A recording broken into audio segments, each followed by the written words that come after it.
Hi there, everyone. Welcome back to the final special 3 News Now edition focused all on the Olympics. Today is Friday, August 6th. I'm Stephanie Haney, and thank you for being here for the top stories from WKYC.com/Olympics and the Olympics section on our WKYC app. So, with the Olympics drawing quickly to a close, let's take a look at the medal count right now. The US and China are flip-flopped for two very important totals. The US has racked up the most medals so far with 98, and there will definitely be more medals for the US coming. We'll get to that in just a minute. With the second most gold medals so far with 31. Now, China has the most gold medals with 36, but the second most medals overall with 79. Let's take a look at some of the highlights for the medals here with Team USA. The U.S. swimming team has contributed the bulk of those medals, making up 30 of the 98. Yeah, 30 of the 98. That's a lot for our competitors in the water. Swimming superstar Katie Nageotte swam for gold in the very first ever women's 1,500-meter freestyle event. That was on Tuesday night. Team USA's Allison Felix became the most decorated woman in the history of Olympic track.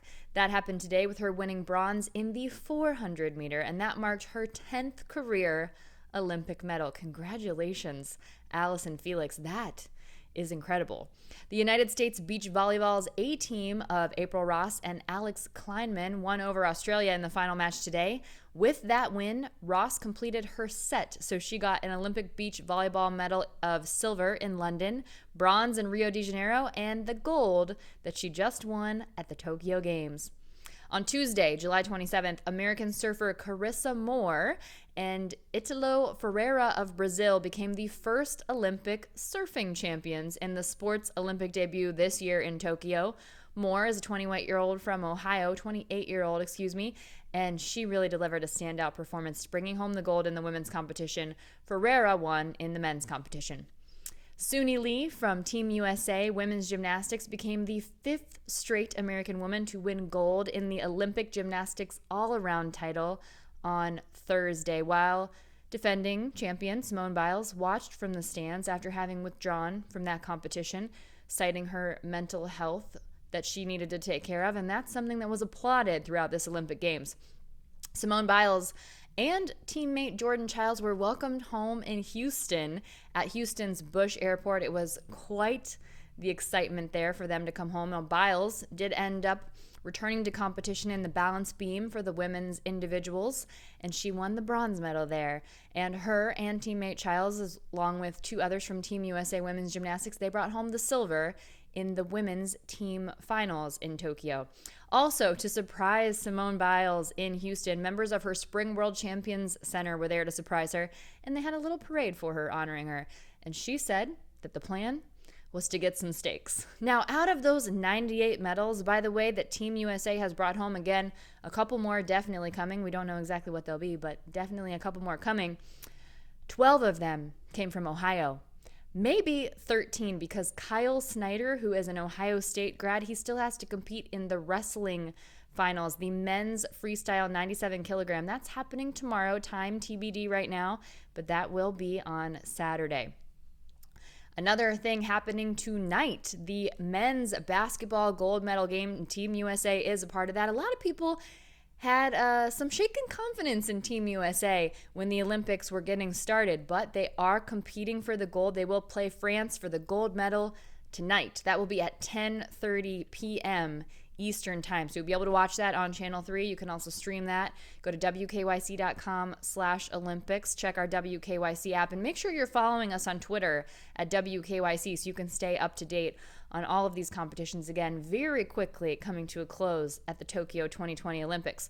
Now, a win tonight at 10:30 would give the Team USA men's basketball team its 7th gold medal since 1992. That's when the NBA players were first introduced to the U.S. Olympics roster. When will those medals be handed out? So this is interesting. The gold medal game is actually being played before the bronze medal game in the men's basketball finals. This is likely so that Team USA, which was anticipated to reach that gold medal round, could be shown live across the U.S. during prime time because, again, remember, Tokyo is 13 hours ahead of us. So it's tomorrow that they are playing there, but it's tonight that they're playing here at 10:30 p.m.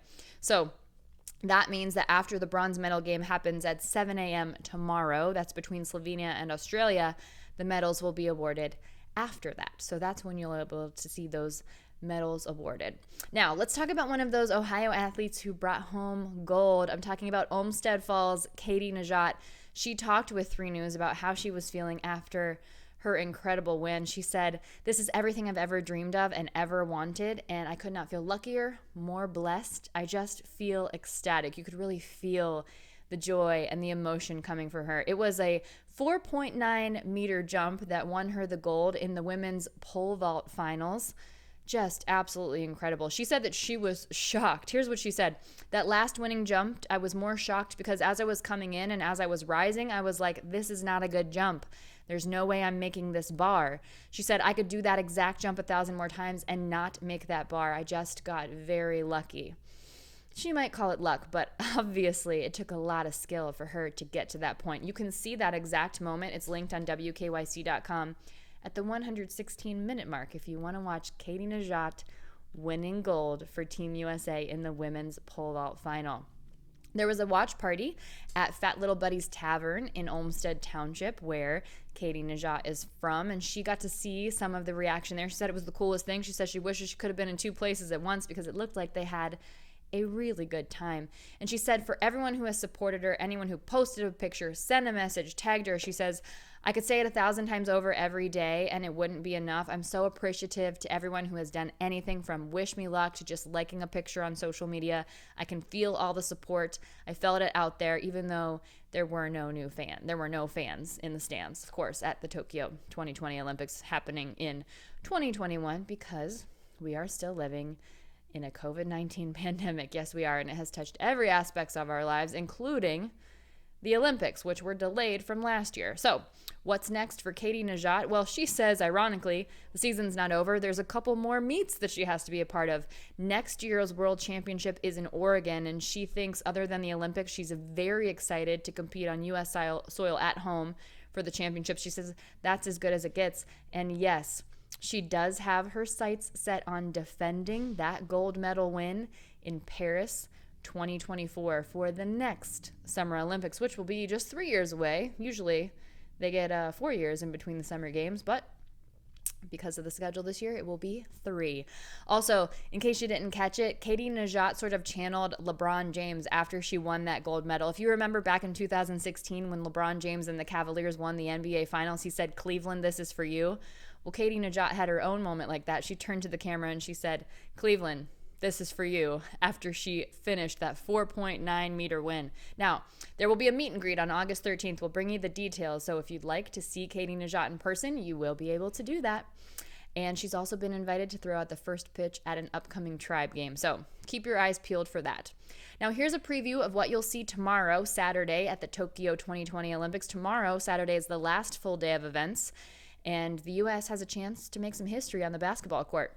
Veterans Sue Bird and Diana Taurasi will lead the team in the gold medal game against Japan. Now, the Americans are seeking the 7th consecutive gold medal, which would match the U.S. men's team that won 7 Olympic titles in a row from 1936 to 1968.